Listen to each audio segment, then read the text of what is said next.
नमस्कार। मैं हेम झा। दोस्तों, कांग्रेस सांसद शशि थरूर अब दो राजनीति के दो राहे पे आके खड़े हो गए हैं। अभी केरल में लोकल बॉडी चुनाव हुआ है, उसमें कांग्रेस की जीत हुई है। सेकंड नंबर पे लेफ्ट पार्टी जो वहाँ सत्ता में है, और उसके बाद बीजेपी तीसरे नंबर पे है। बट मोस्ट इम्पोर्टेंटली कि जो तिरुवनंतपुरम, जहाँ से शशि थरूर सांसद हैं, वहाँ बीजेपी की जीत हुई है।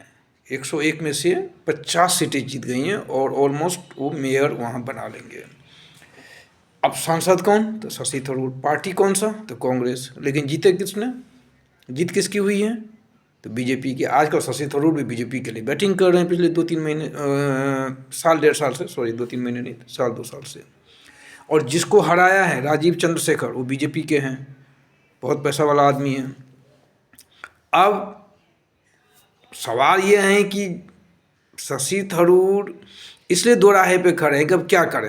कांग्रेस उनको तवज्जो दे नहीं रही है। पार्टी से तो इसलिए नहीं निकाल रही है क्योंकि निकालने से उनकी जो संसदीय हैं, जो सांसद बने हुए हैं, वो बरकरार रह जाएगी, संसद सदस्य रहेंगे। अगर वो खुद से जाती हैं तो उनको फिर से चुनाव लड़ना पड़ जाएगा। तो पार्टी इसलिए निकाल नहीं रही है, वो खुद से जा नहीं रहे हैं।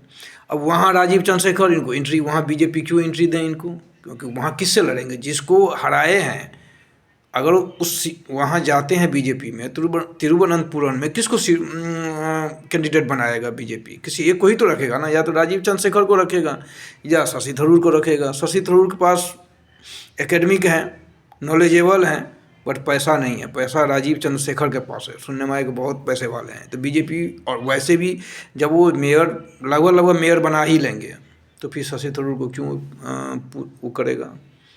बीजेपी को तवज्जो देगी। बैटिंग तो वैसे ही कर रहे थे। अब ये बीच में फंसे हुए हैं।